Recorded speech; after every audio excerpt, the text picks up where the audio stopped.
The Mannin Line with Andy Wint.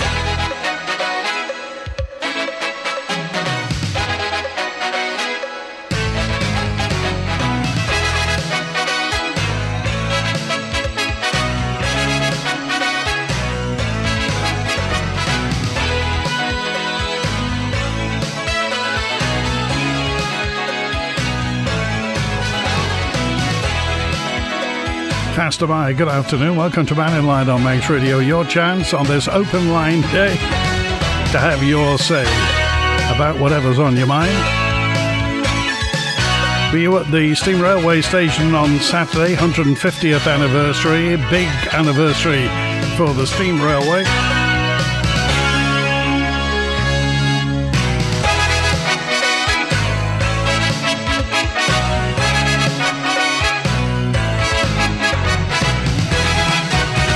Although, strictly speaking, not exactly the 150th anniversary, because the railway line that was 150 years old isn't there anymore. Douglas to Peel has gone. So Douglas to Port Erin isn't 150 years old, but we're not going to be churlish about it. We will say happy 150th birthday to the Steam Railway. And you heard in the news they've just unveiled this new consultation launched onto Heritage Railways. If you go to manxradio.com, we'll give you a link through to the public consultation. Opens today, and the exercise is to get your view. Contributions going to help inform the ongoing independent review and the economic impact assessment. That means how much it costs, by the way. Conducted by SYSTRA, SYSTRA. Understanding who uses the Heritage Rail Network and why will support the review and the final report. SYSTRA will present the report by the end of September.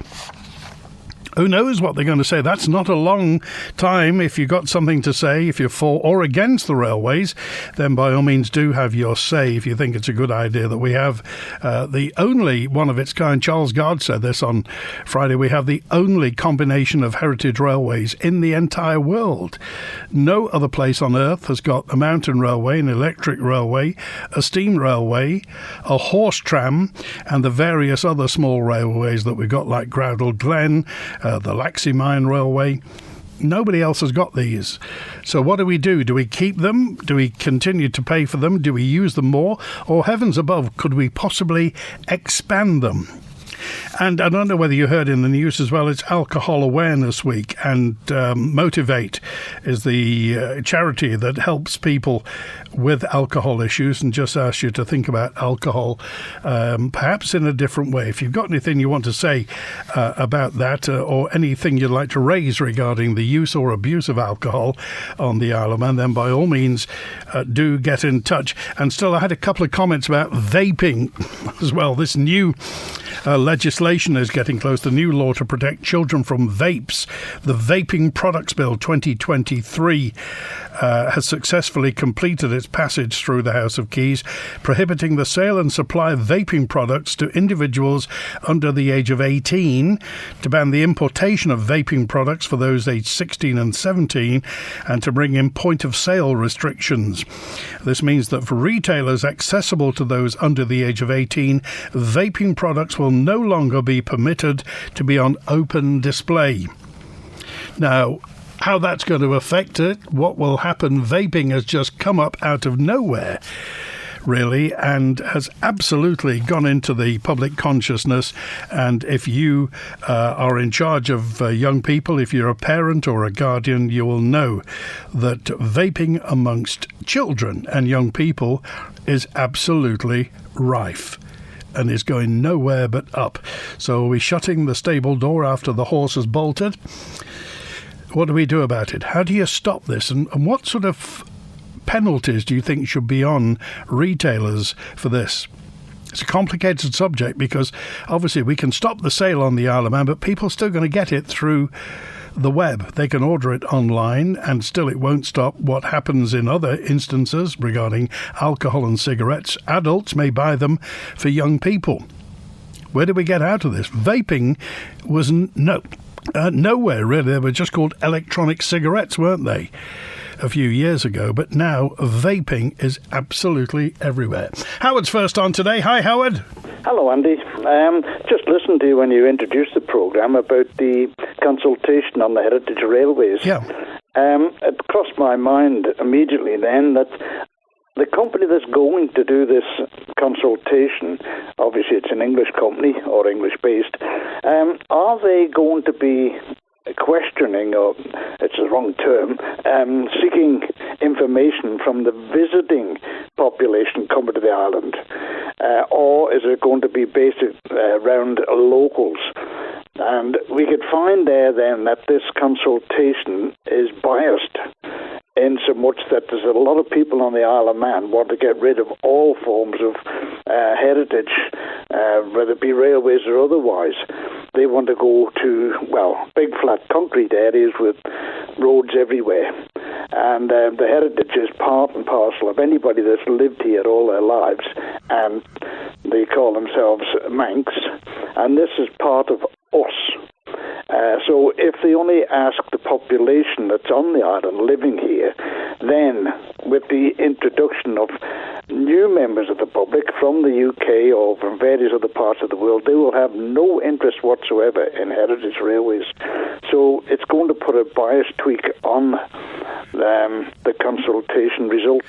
Well, the thing to do is, if to get the message out to people off the Isle of Man, is to send a link to the public consultation and send it out to people wherever they are. You would have thought that the government would have contacted all interested bodies, and particularly tourist bodies, and things like the coach companies that bring people here, so that we get an indication of what people actually think of our heritage railway system. Well, it's the people that are here. The coach companies are a financial interest to get people here, whether they go on the railways or they don't. Providing they get their feet on the ground here, that's the object achieved. It's the people that come here who actually partake in the railways and what their interest is, and that is where the active side of it, not the passive side of just... So are you talking about the railway enthusiasts who come to the Isle of Man? There are not just railway enthusiasts, there are people who come to the Isle of Man who think this is a wonderful place, because where, as Charles Gard said the other day, where in the world can you walk around or go by car and within one day, two at the best, see all forms of heritage railways and travelling facilities, etc., and museums connected to it.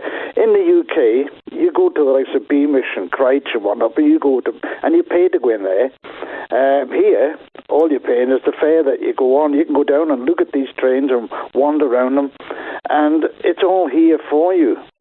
But if they only activate this consultation through the local people, then as I said before, you are definitely going to get a biased view. They should be seeking the people that's down on the railway stations and various other areas where they can ask pertinent questions. What did you think of it? Why did you come here? And things of that ilk. Whereas if you put a questionnaire out on as you say, a link, then you're going to get all sorts of weird and wonderful answers. You only look at the people that's within our own government who are opposed to it's an old chestnut, the horse trams going along the rest of the promenade. You just have to look at yourselves inward as the government, and they're against it, so how are you going to work for the public that have never lived here? Well, the company that's doing it, it's actually a French company. Sistra is a French company. It came out of the old French railways, the SNCF. So they're what they call a mobility consulting group who are doing this. So you would assume that the Sistra, as they are kind of mass transit and rail, they know all about railways. Presumably they'll know. They were. I mean, I'm not saying they would take a view, but they would know the context in which to put a worldwide one-off, globally unique heritage railway system. Surely Sistra themselves would know this. Well, that's the word you've just used, a one-off, worldwide, unique system. Now, what is the remit they have been given from the government to pursue this consultation? Have they been given a remit of that type, or just to see if it's a bean counter's paradise and it's going to get cancelled? That's what we should be afraid of. It's worked before, these bean counters, and it's come in, and they tried it with the electric railway. Just going to run to Laxey, going to run to this bit, going to stop here.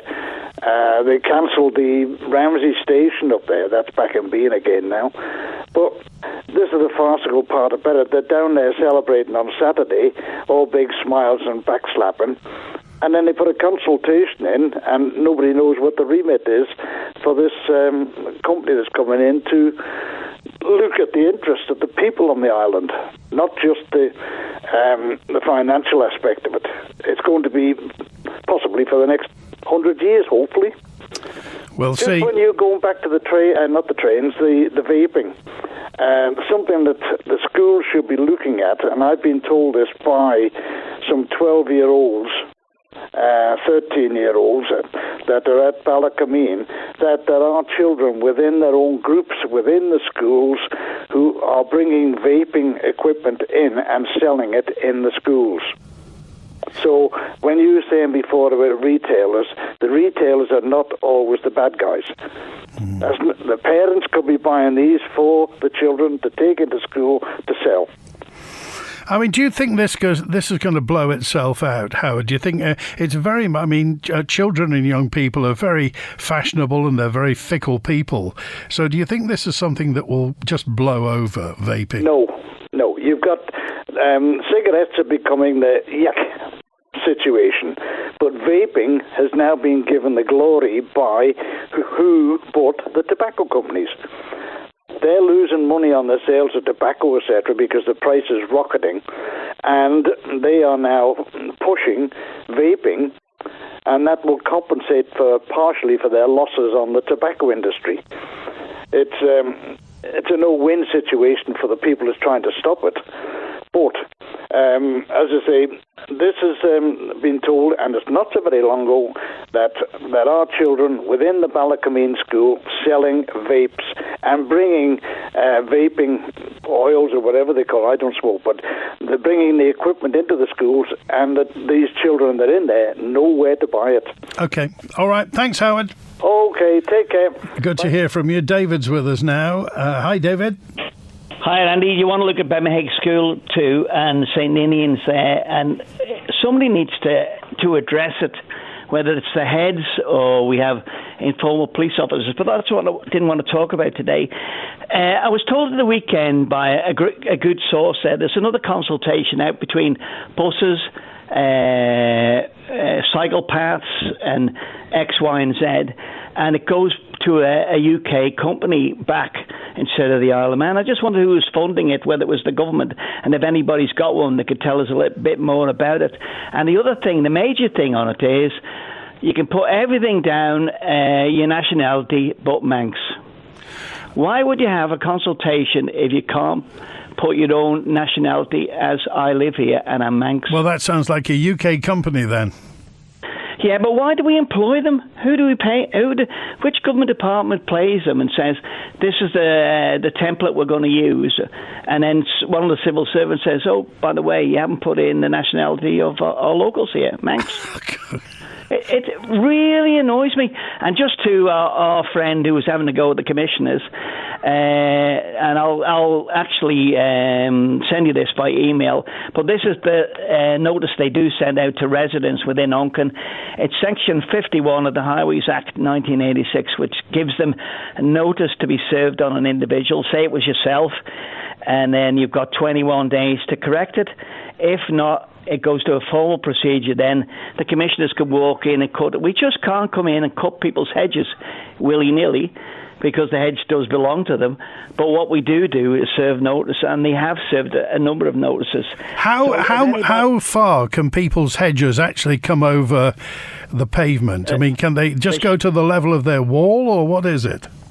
I would say it's the wall. If I was judging it, I would say it's the wall, because you're extending over into somebody else's. Well, it's the DOI property, and I just wondered how many of when the people are going around for the DOI and stuff like that. I don't mean the men in the gangs and stuff, like there's a load of them working in Royal Avenue at the minute. There is the bosses going around. We do have too many bosses, and I'm sorry, bosses, but you are. Why aren't they picking these things up as they're going around themselves and put them in a little notebook? Okay, all right, thanks for that. See you. Good to hear from you. That's a Section 51 regarding hedges overgrowing onto pavements. It's a bugbear of anybody who walks down pavements regularly. You can have 90% of houses that will cut their hedges perfectly, and there's always one, isn't there? There's always one hedge that comes out halfway across the pavement, and particularly if you're walking a pram or if you're in wheelchairs or anything like that, mobility scooters, it's a real problem. You just wonder why people do it, don't you? It's 22 minutes after 12 on Mannin Line. Hello, Andy. This is Daisy. I just want to talk with regard to assisted dying. I just want to say people who support assisted dying need to think long and hard. Once assisted dying is legalised, it could open the floodgates for euthanasia. Then people should be worried, in particular the elderly. People state individuals should be allowed to make an informed choice. Well, they didn't give my mum a choice. They stated to family if she had a heart attack, she would not be resuscitated. When challenged, consultants stated it will be a clinical decision. She died 2 days later. If they can make clinical decisions now, imagine what clinical decisions can be made with assisted dying and euthanasia if it was lawful in law. All I'd like to say is be careful what you wish for. Thank you, Andy. Thank you. Bye. 23 minutes after 12, that discussion continues. In fact, tonight on Agenda, you'll hear two people who are advocating for that law to come in. Listen to that tonight, 6 o'clock on Manx Radio with Phil Gaughan. This Heritage Railway consultation that's going ahead, they're encouraging everybody, individuals, organisations, to participate in the consultation, to share their thoughts, and they say it'll play a crucial role in shaping the future of the Heritage Rail network. We'll see, really. This will probably be a litmus test of what the government is about. You've actually only got 6 weeks to contribute to this. It finishes on the 13th of August. The department will be getting, they are anticipating diverse views. I bet. We'll see what happens. The future of our heritage railways on the Isle of Man. Laxid to the top of Snaefell, from Derby Castle to Ramsey, the electric railway, from Douglas to Port Erin on the steam railway. The horse trams, at the moment truncated, cut off in their prime by Castlemona Avenue, just before the War Memorial. What's going to happen to our heritage railways? And I'm genuinely asking you, do you care? Discover Bath Line, the new name in bathrooms at Haldane Fisher.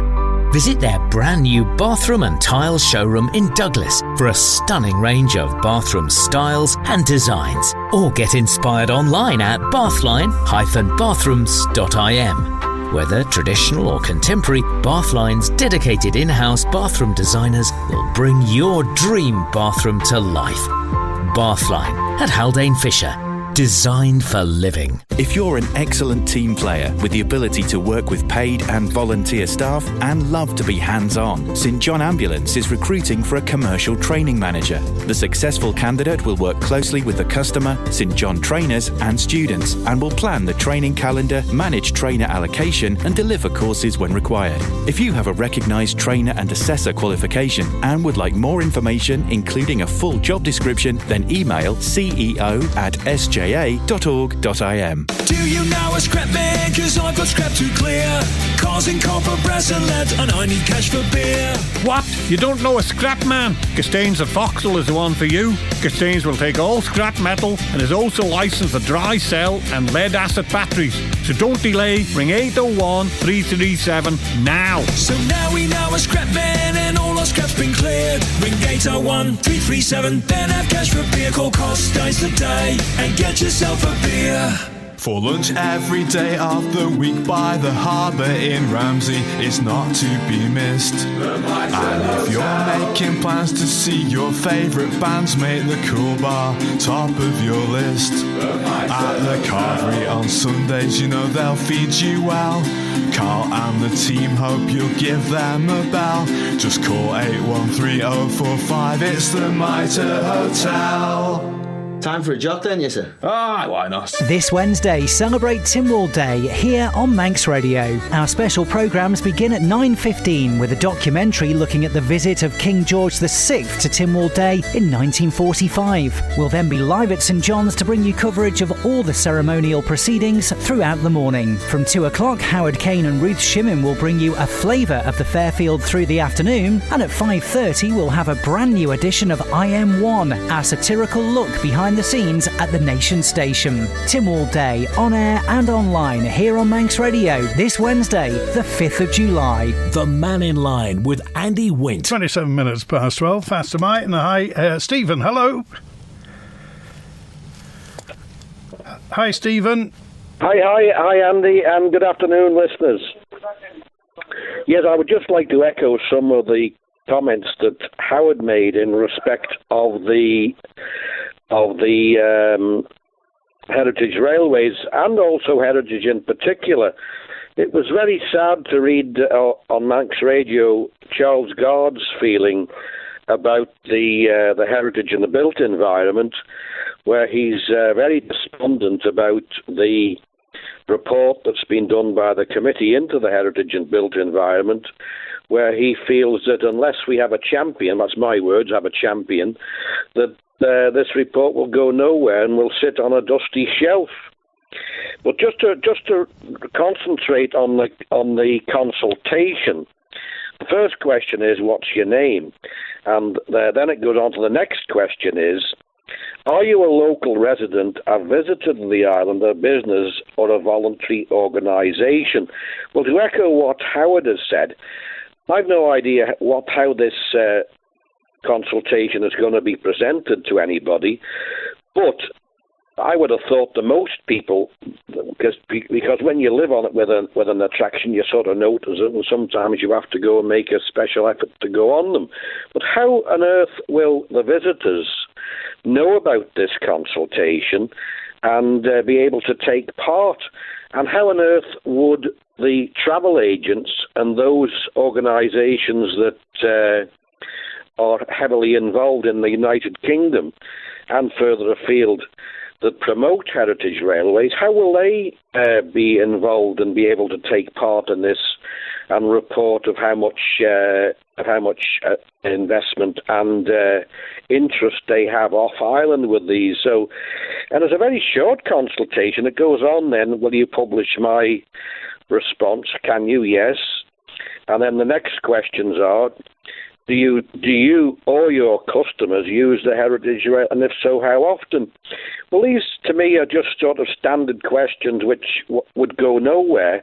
And then where would you use your where would you go to with your destination? And if you didn't have these heritage railways, how would you make your journey? And why are the heritage railways important? Well, good. And then it says, then you have a few you can make a comment in a block, and then it is submit your response. Well, did we really need to have Sistra do this consultation with these limited questions? This consultation, in my view, gives us more questions to ask. Along the lines of what I've illustrated, which is, how do we reach out to the visitors who come here just to go on the Heritage Network, and how do we reach out to these organisations and travel agents that concentrate on heritage railways? I've no answer to these questions. This consultation I wouldn't have thought would go out to all these organisations, because it's not how Government Hub works, as far as I'm aware. So it's a consultation that I think requires another consultation of what on earth you've given this consultation to this company for, and what is the purpose of it. What do you think? I mean, have you got an opinion of what's behind this? Well, I just feel that that the various departments of government that we've got for some of these things use their default position is to bring in a company from the UK which has no knowledge of the island in particular and couldn't care less anyway about our island. I'll give you an example. In Peel, in the conservation area, which is the heart of in Peel, where they wanted to do some work in Michael Street, was drawn up by an off-island company, a set of architects. How on earth do they have a feel for what the place is or how they can enhance it? I feel that the default position of government is to go off-island, and it has to change. We've got to develop an on-island mentality for using our own staff and our own products. That, I think, is one of the biggest problems, Andy. So at the back of all this, we can have a department, we'll have a government that either is behind the heritage railway system or will use the cost of it to cut it back or to close it down. I mean, that's what I worry about.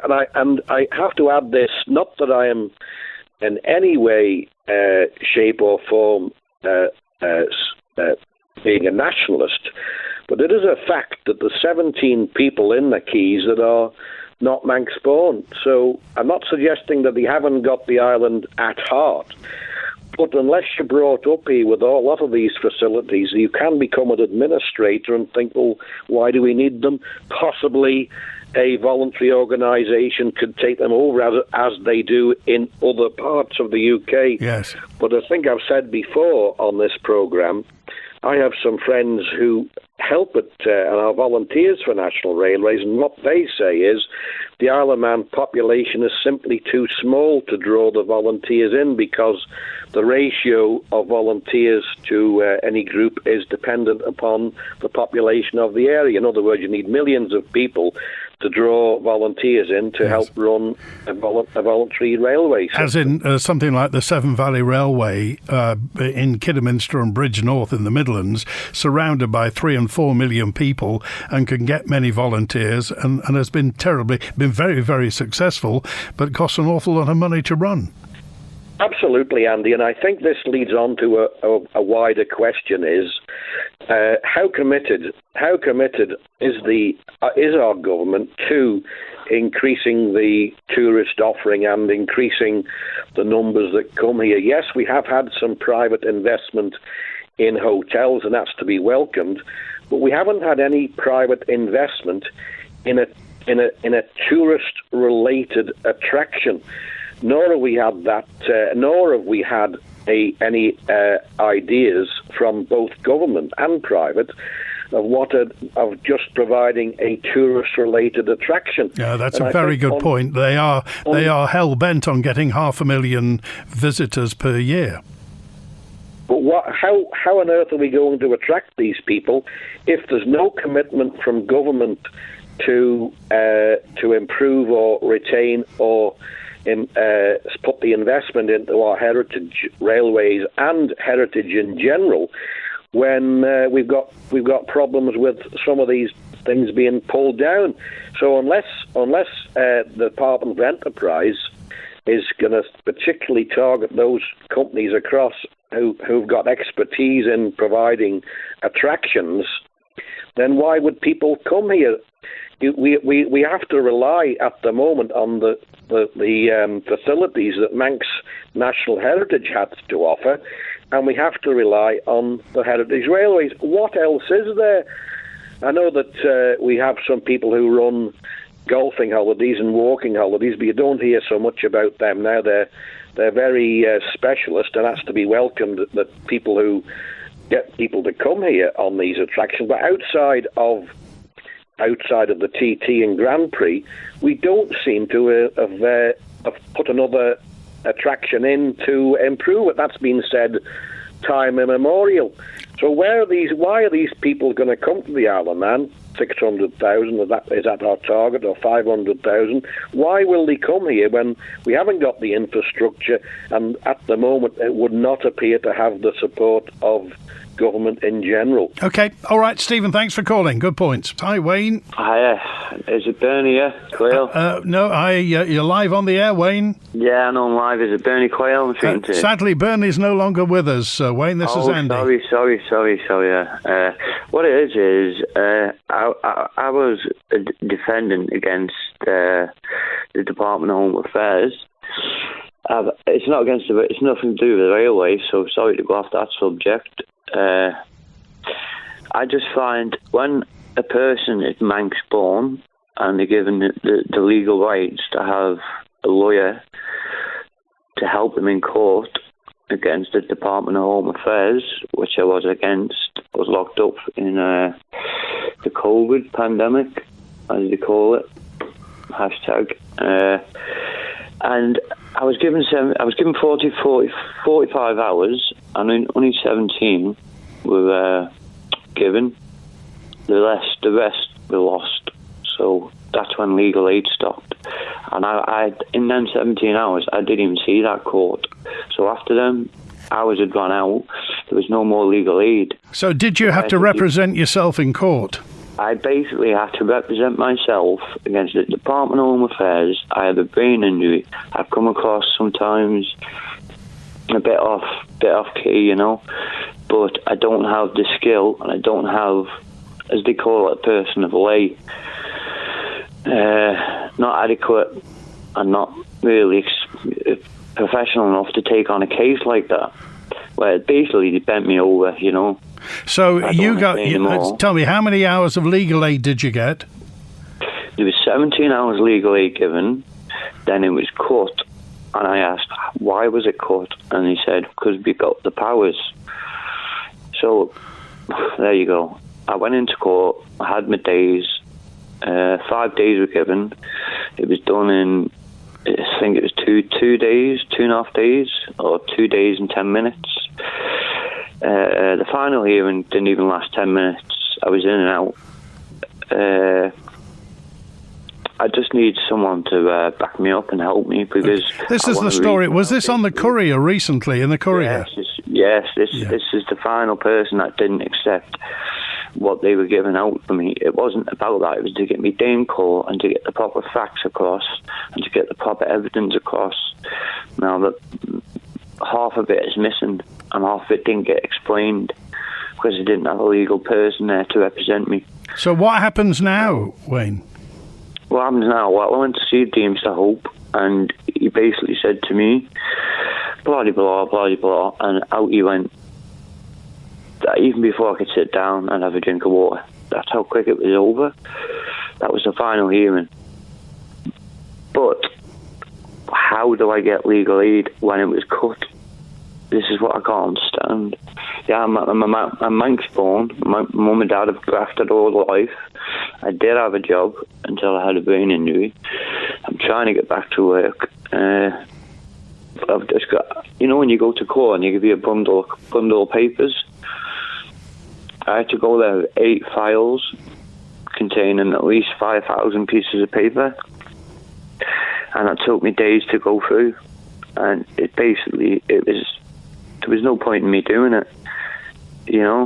I had a bit of help from my ex-girlfriend at the time, but we didn't stand up. We weren't heard properly because I couldn't explain myself, like I said.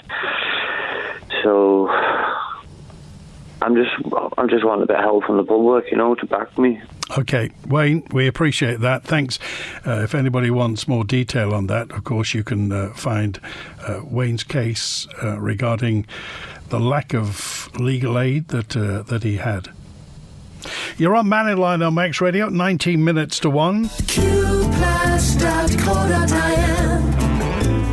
Q Plus is much more than a plumbing and heating trade counter. Come and explore the largest bathroom showroom on the island, where we're always updating our displays and stocking the latest bathroom designs and trends to make sure we have just what you're looking for. Visit Q Plus on Snugborough Trading Estate, or find us on Facebook to see some fabulous bathroom inspiration. Qplus.co.il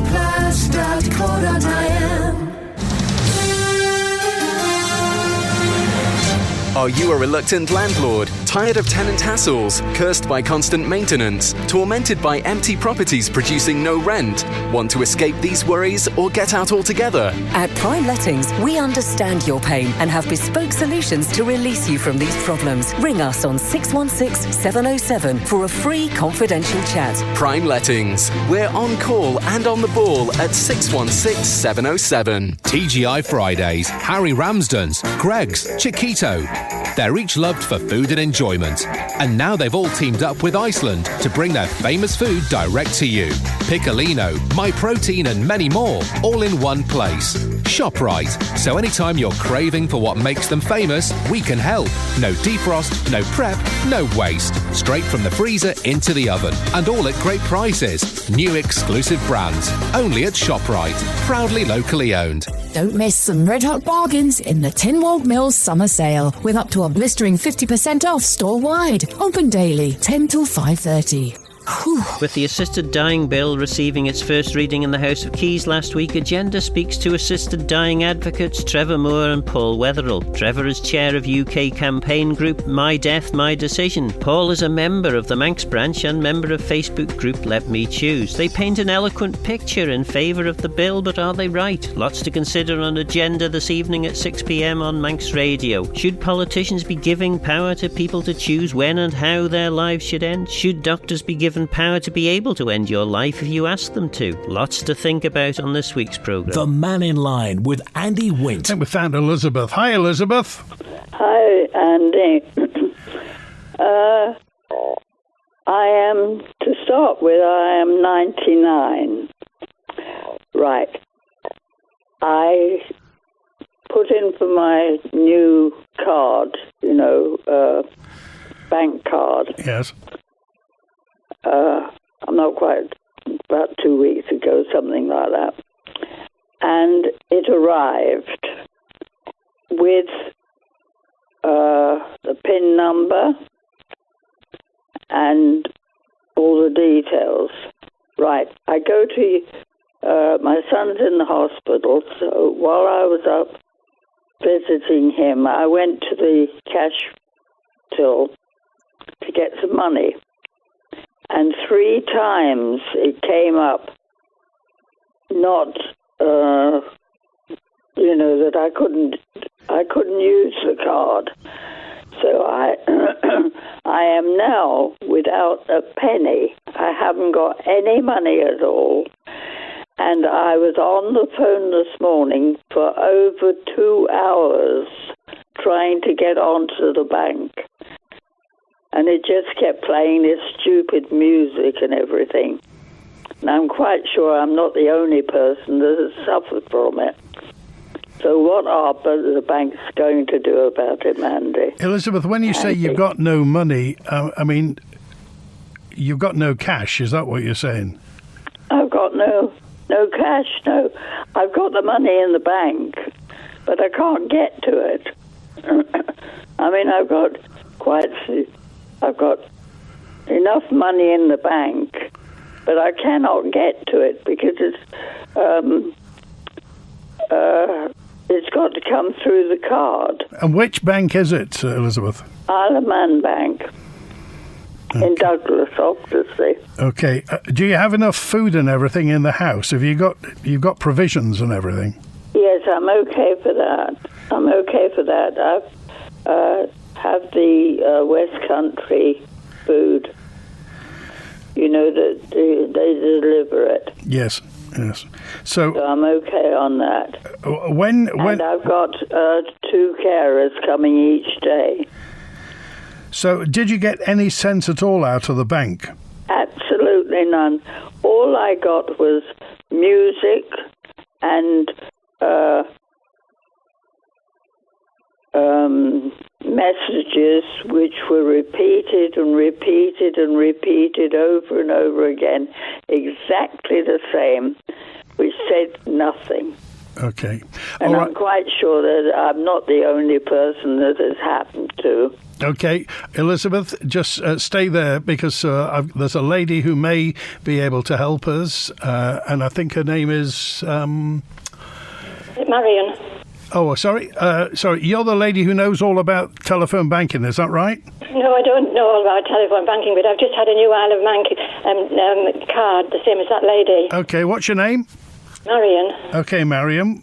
And you've got to make a purchase with it. They send you a letter. It tells you a lot of information, and the first thing you must do with it is purchase something. I got some petrol, and the guy in the petrol, I said to him, "This is my first card," and he said to me, "Yes, you've got to buy something first, haven't you?" And I said, "Yes, I want some petrol." So if you get a card, you have to make a purchase with it before you can draw money out. Is that right? Or you can use it. Apart from that, yes. Okay, Marion, thanks for that. We've heard that. That's good. We've got to the bottom of that. Thanks for that. And that's the solution then, Elizabeth. Apparently you have to buy something with it. But do keep us, let us know how you're keeping, Elizabeth, and make sure that you're okay. For 99, you sound fine to me. And Jed's on now. Hi, Jed. Hi, Andy. I feel quite humbled after those last few calls. Some people in distress, and the power of radio pulls it together. Well, the thing is, you just never know what other people are going through, Jed. That's one thing in life, isn't it? Well, I must admit, when I do my banking and you try and make phone calls and work things out, I find it quite difficult, and I think I'm quite a capable person in my mid-50s, and all credit to Elizabeth there, who's 99, and she's actually got the gumption to phone up and ask for help through you, so a round of applause there, really. Anyway, that wasn't why you called. No. It's just to give a little bit of an angle on the railways and the forthcoming consultation. I can't see the government dispensing with our railway infrastructure and heritage at all, and I think, complimenting what Charles Gard came out with on your show last week, which was beautifully put. I think we just need to pull our resources together and be a bit slicker. For instance, the DOI, who've got responsibility for the railways, should perhaps be working closer with the people involved in tourism, because they're sitting in two different departments. So there's going to be some barriers straight away, and there's going to be some duplicity. I think we could have some closeness there, and I did see that in my time on the visit agency.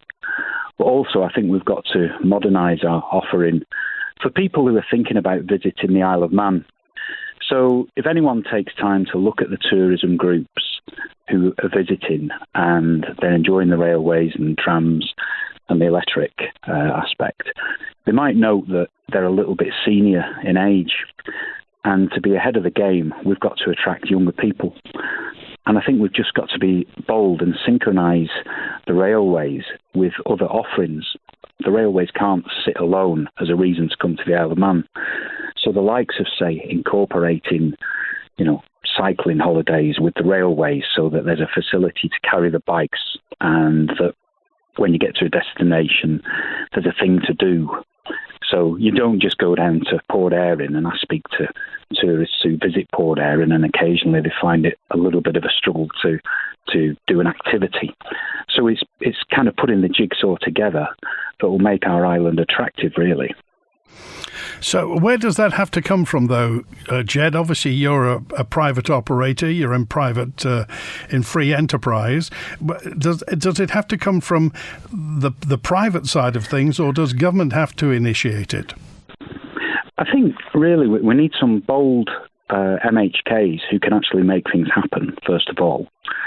I think we have to look at, say, if we're going to go down the route of cycling holidays, which we will, but we've got to make it appealing. So the likes of, say, if you could put your cycle on a bus, for instance, then it would dispense with some of these big hill climbs that would make it more family-friendly. And it's the same with the railways and the electric trams. So if, for instance, if you could take the tram up to the top of Snaefell and have some really exciting cycle track that could take you down into Ramsey, into Laxey, or over to the west, that would be an absolute deal winner. There's no doubt about it. But it's joining it all up. And, this has been raised years ago, and very little happens, on this front. And it doesn't seem too difficult.